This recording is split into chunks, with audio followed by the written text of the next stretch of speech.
Hello hi नमस्कार, आप सुन रहे हैं जागरण पॉडकास्ट का खबरनामा। मेरा नाम है शताक्षी सिंह। आज तारीख है 21 फरवरी की और दिन है बुधवार का। चलिए आपको बताते हैं आज दिन भर की तमाम बड़ी खबरें। बुलेटिन की शुरुआत करेंगे हेडलाइंस के साथ। किसान आंदोलन में युवक और एएसआई की मौत, पुलिस पर तलवार से हमला, 12 घायल। आंदोलन के नेता पंडेर डलेवाल की तबीयत बिगड़ी। यूपी में INDIA अलायंस में सीटों का बंटवारा फाइनल, सपा ने 17 सीटें कांग्रेस को दी, प्रियंका ने की मध्यस्थता। इसरो को मानव अंतरिक्ष मिशन में एक और कामयाबी, CE-20 cryogenic engine human rating में पास, ये गगनयान में इस्तेमाल होगा।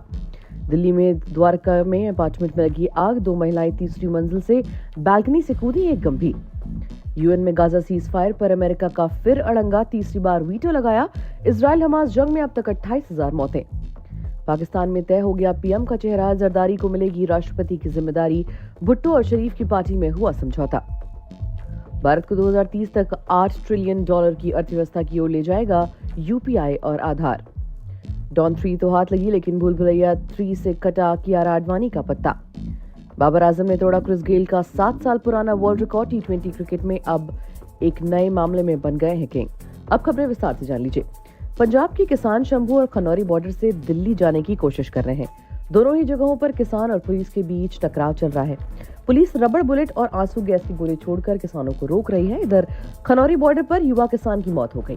किसान पंजाब के भटिंडा का रहने वाला था। उसके अलावा 12 अन्य किसान भी घायल हैं। इनमें से 2 की हालत गंभीर है।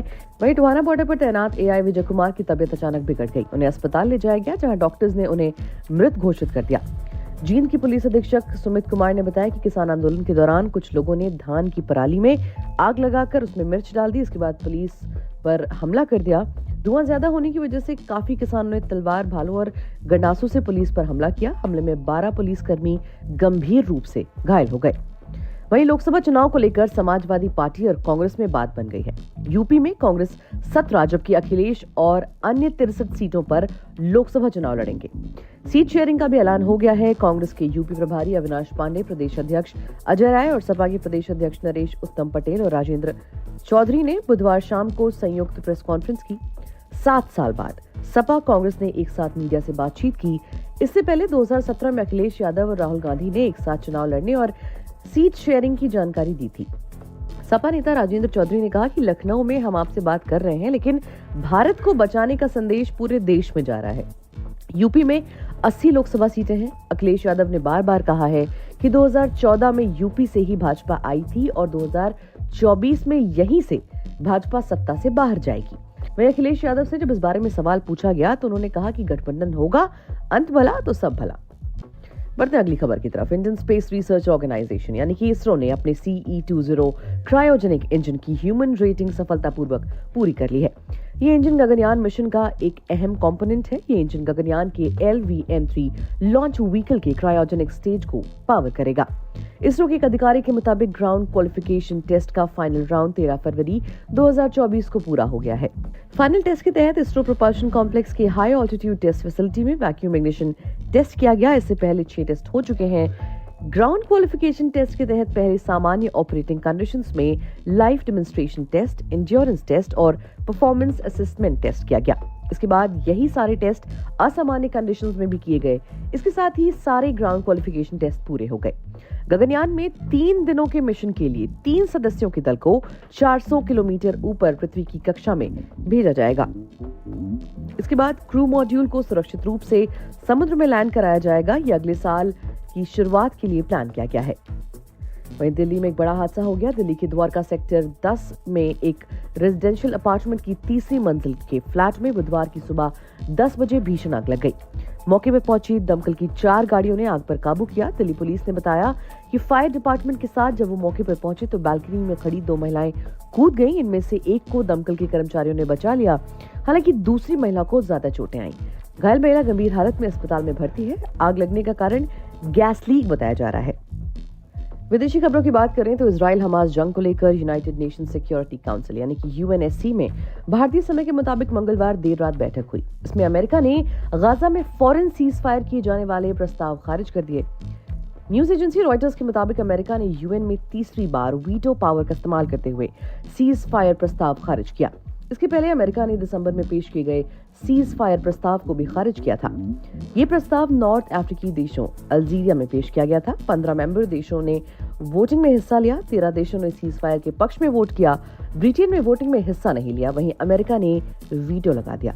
संयुक्त राष्ट्र में अमेरिकी राजदूत लिंदा थॉमस ग्रीनफील्ड ने कहा कि इस प्रस्ताव से अमेरिका, मिस्र, इजराइल और कतर के बीच में फिलिस्तीनियों की सुरक्षा को लेकर हो रही बातचीत खतरे में पड़ सकती है। उन्होंने कहा, फौरन सीज फायर से बंधकों की रिहाई खतरे में पड़ जाएगी। बंधकों को रिहा करने के लिए हमास के साथ समझौते की जरूरत है। बिना शर्त युद्ध विराम की मांग करना स्थायी शांति नहीं लाएगा, ये जंग को बढ़ा सकता है, इसलिए हम वीटो लगा रहे हैं। वहीं पाकिस्तान में 8 फरवरी को हुए चुनाव को काफी समय बीत गया है। हालांकि अब तक पाकिस्तान में नई सरकार का गठन नहीं हो पाया है। इस बीच पाकिस्तान पीपल्स पार्टी यानी कि पीपीपी के अध्यक्ष बिलावल भुट्टो और पाकिस्तान मुस्लिम लीग नवाज पीएमएलएन के प्रमुख नवाज शरीफ के बीच नई सरकार बनने की शर्तों पर सहमति बन गई है। द एक्सप्रेस ट्रिब्यून ने मंगलवार को बताया कि बिलावल भुट्टो और नवाज शरीफ के बीच गठबंधन और सरकारें बनने की शर्तों पर सहमति बन गई है। बिलावल भुट्टो जरदारी ने एक प्रेस कॉन्फ्रेंस में बताया कि हमारे पास सरकार बनाने के लिए पर्याप्त संख्या नहीं है। पाकिस्तान को इस संकट से बाहर निकालने के लिए पाकिस्तान पीपल्स पार्टी और मुस्लिम लीग नवाज सरकार बनाने जा रहे हैं। मुझे उम्मीद है कि शहबाज शरीफ अगले प्रधानमंत्री बनेंगे। वहीं नैस्कॉम एलईडी रिपोर्ट में बुधवार को कहा गया कि यूनिफाइड पेमेंट्स इंटरफेस यानी कि यूपीआई और आधार जैसे डिजिटल पब्लिक इंफ्रास्ट्रक्चर यानी कि डीपीआई भारत को 2030 तक $8 ट्रिलियन की अर्थव्यवस्था की ओर ले जाने के लिए तैयार है, जिससे देश को $1 ट्रिलियन की डिजिटल अर्थव्यवस्था का लक्ष्य हासिल करने में मदद मिलेगी। सफलतापूर्वक बड़े पैमाने पर अपनाने और बड़े आर्थिक प्रभाव के साथ डीपीआई लगभग 1.3 बिलियन नागरिकों को प्रभावित कर रहा है, जिसमें भारत की 97% आबादी शामिल है।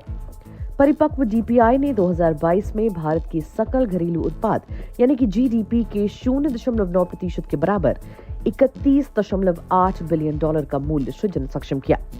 आधार ने मुख्य रूप से प्रत्यक्ष लाभ हस्तांतरण लीक को समाप्त करके $15.2 बिलियन का आर्थिक मूल्य सक्षम किया है।